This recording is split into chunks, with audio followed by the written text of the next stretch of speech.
Assalamualaikum warahmatullahi wabarakatuh. Di sini saya akan menjelaskan sejarah tentang Kerajaan Tarumanegara oleh kelompok 2 kelas 10 akuntansi 2.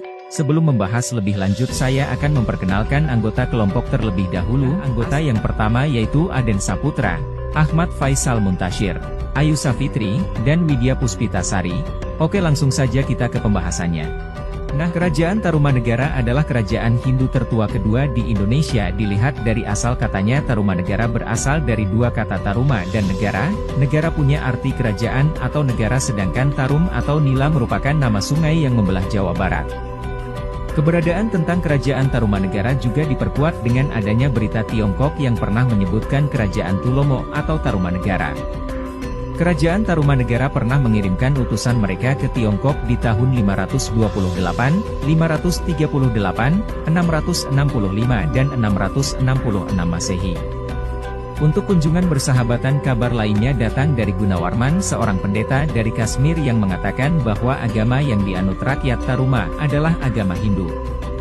Kerajaan Tarumanegara sendiri didirikan oleh Raja Guru Jayasingawarman pada tahun 358 sampai 382 Masehi di tepi Sungai Citarum yang sekarang masuk dalam Kabupaten Lebak, Banten. Jayasingawarman adalah seorang maharsi atau pendeta yang mulia dari India, tepatnya dari daerah Salankayana. Ia mengungsi ke Nusantara karena daerahnya diserang dan ditaklukkan Kerajaan Magadha. Ia meninggal dan dimakamkan di tepi sungai di Bekasi, tepatnya di Kaligomati. Tahta kerajaan digantikan oleh putranya Dermayawarman di tahun 382 sampai 395 Masehi. Enggak banyak catatan sejarah yang bisa didapat tentang raja kedua Kerajaan Tarumanegara ini, namanya hanya tercantum di naskah Wangsakerta. Naskah yang berisi kisah-kisah kerajaan-kerajaan Nusantara. Nama lain yang tertulis di naskah Wangsakerta adalah Raja Purnawarman.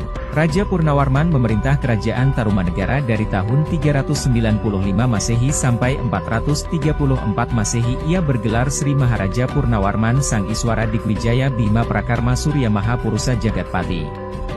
Kerajaan Tarumanegara mencapai puncak kejayaannya ketika dipimpin oleh Raja Purnawarman. Kemasyhuran Tarumanegara diabadikan dalam prasasti zaman Purnawarman tentang dibangunnya pelabuhan dan beberapa sungai sebagai sarana perekonomian. Pada masa Purnawarman, Tarumanegara juga memperluas kekuasaan dengan menaklukkan raja-raja kecil di Jawa Barat yang belum mau tunduk. Selain itu, pemerintahan di masa Purnawarman sangat memperhatikan pemeliharaan aliran sungai. Sungai-sungai diperbaiki kayak di tahun 410 Masehi. Purnawarman memperbaiki Kali Gangga hingga Sungai Cisuba yang terletak di daerah Cirebon. Selain itu, di tahun 334 Saka atau 412 Masehi, Purnawarman memperindah alur Kali Cupu yang mengalir hingga Istana Raja. Bahkan tahun 335 Saka atau 413 Masehi, Purnawarman memerintahkan membangun Kali Sarasa atau Kali Manukrawa atau yang sekarang lebih dikenal lagi dengan Kali Cimanuk. Dia juga memperbaiki alur Kali Gomati dan Candrabaga yang sebelumnya pernah dilakukan oleh Raja Guru kakeknya di tahun 339 Saka atau 417 Masehi. Kali Gomati dan Candrabaga sendiri menurut para ahli sama dengan Sungai Bekasi sekarang. Terakhir nih di tahun 341 Saka atau 419 Masehi, dia memerintahkan untuk memperdalam Kali Citarum yang merupakan sungai terbesar di wilayah Kerajaan Tarumanegara. Nah, perhatian Purnawarman ternyata membawa dampak positif, diantaranya bisa memperteguh daerah-daerah yang dibangun sebagai daerah kekuasaan Tarumanegara. Terus karena sungai waktu itu berperan sebagai sarana perekonomian yang penting pembangunan sungai.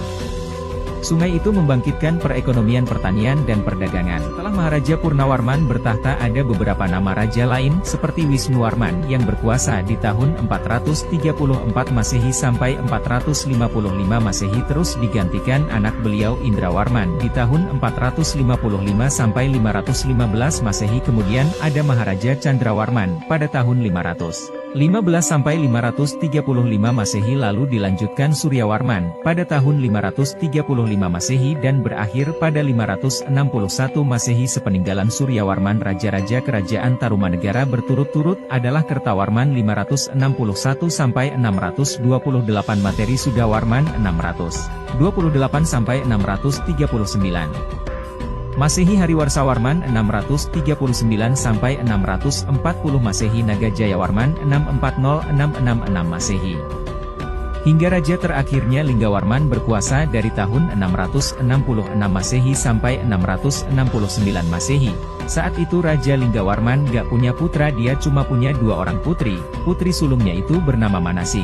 Manasi menikah dengan Tarusbawa yang kelak menggantikan Linggawarman menjadi raja, sedangkan putri bungsu bernama Soba Kencana yang menikah dengan Dapunta Hyang Sri Jayanasa yang kelak menjadi pendiri kerajaan terbesar di Indonesia, Kerajaan Sriwijaya. Keberadaan Kerajaan Tarumanegara bersumber dari 7 buah prasasti. Sebagian besar prasasti-prasasti itu ditemui di daerah Bogor. Mana nih yang dari Bogor kamu harus bangga ya, karena dulu pernah berdiri kerajaan besar di Bogor. Penemuan 7 prasasti itu didasarkan pada lokasi pertemuan.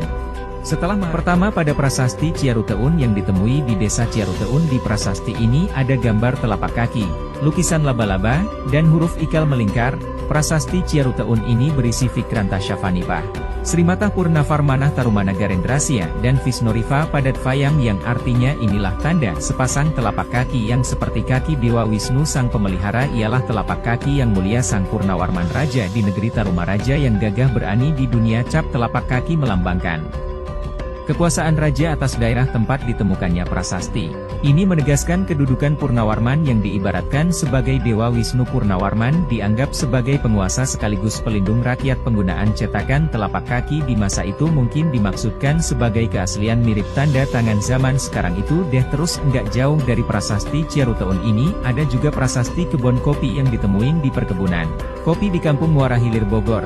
Isi prasasti kebun kopi ini adalah tulisan huruf Pallawa dengan menggunakan bahasa Sanskerta. Kalimatnya yaitu Jai Visalasya Tarumandrasya Hastinah Airavata Basya Vibatidam Padat Vayam, yang artinya di tempat ini. Di sini kelihatannya terdapat gambar sepasang telapak kaki yang mirip dengan Airavata gajah yang sangat kuat, penguasa di Taruma atau lebih dikenal sebagai Tarumanegara. Dan kejayaan kerajaan Airavata sendiri adalah gajah kendaraan Dewa Indra, Dewa Cuaca, dan Raja Kayangan. Ada juga nih prasasti jambu yang ditemui di perkebunan jambu di Bukit Pasir Koleangka, Bogor. Isi prasasti ini bertuliskan tapak kaki ini adalah tapak kaki Sri Purnawarman Raja Tarumanegara, baginda termasyur, gagah berani, jujur dan setia dalam menjalankan tugasnya. Terus ada prasasti Cidanghyang atau prasasti Lebak. Prasasti ini ditemuin di tepi sungai Cidanghyang di Desa Lebak, Kecamatan Munjul, Kabupaten Pandeglang, Banten di tahun 1947.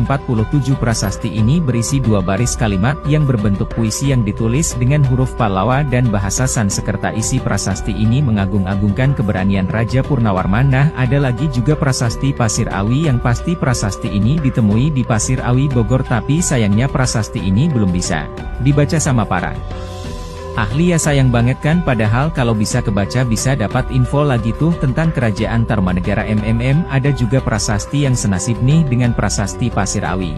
Prasasti Muara Cianten. Prasasti ini ditemuin di tepi sungai Cisadane. Prasasti ini masih terdapat di pinggir sungai, sayang ya belum bisa dibaca, jadi enggak bisa mengungkap sejarah kerajaan Tarumanegara. Terakhir yang menarik itu adalah prasasti Tugu. Prasasti ini jadi prasasti terpenting dan terpanjang dari Raja Purnawarman, yang waktu itu udah bertahta selama 22 tahun. Dalam prasasti ini disebutkan tentang pembangunan saluran air yang panjangnya 6.112 tombak. Kira-kira berapa kilometer ya? 6.112 tombak itu setara 11 km. Aliran air itu diberi nama Gomati. Coba bayangin saluran ini tuh dibangun hanya dalam waktu 21 hari. Gila gak tuh, aliran air sepanjang 11 km selesai dalam 21 hari saja. Dari prasasti-prasasti tersebut kita bisa nyimpulin kalau waktu itu di Jawa Barat udah ada kerajaan yang besar dan cukup makmur, tapi sayangnya kejayaan kerajaan itu suram ketika Tarumanegara dipimpin oleh Sudawarman. Tarumanegara udah mulai nampak mengalami kemunduran. Salah satunya adalah pemberian pemerintahan sendiri atau otonomi kepada raja-raja bawahan yang diberikan oleh raja-raja sebelumnya enggak disertai hubungan dan pengawasan yang baik. Akibatnya para raja bawahan merasa enggak terlindungi dan enggak diawasi. Terus munculnya kerajaan pesaing Tarumanegara yang sedang naik daun, yaitu Kerajaan Galuh, sehingga terjadi pemberontakan hingga raja terakhir Linggawarman gak punya anak laki-laki. Jadi pamor Tarumanegara terus merosot dan akhirnya kerajaan ini pecah menjadi 2 kerajaan, Kerajaan Sunda dan Kerajaan Galuh. Kerajaan Sunda jadi kelanjutan Kerajaan Tarumanegara yang dipegang oleh Tarusbawa menantu Raja Linggawarman, sedangkan Kerajaan Galuh dikuasai oleh Wetikandayun. Oke, teman-teman, di video ini kita udah belajar tentang Kerajaan Tarumanegara, kerajaan Hindu tertua kedua di Indonesia. Keberadaan Kerajaan Tarumanegara ini diperkuat dengan adanya berita Tiongkok dan dari seorang pendeta dari Kashmir yang bilang bahwa agama yang dianut rakyat Taruma adalah Hindu.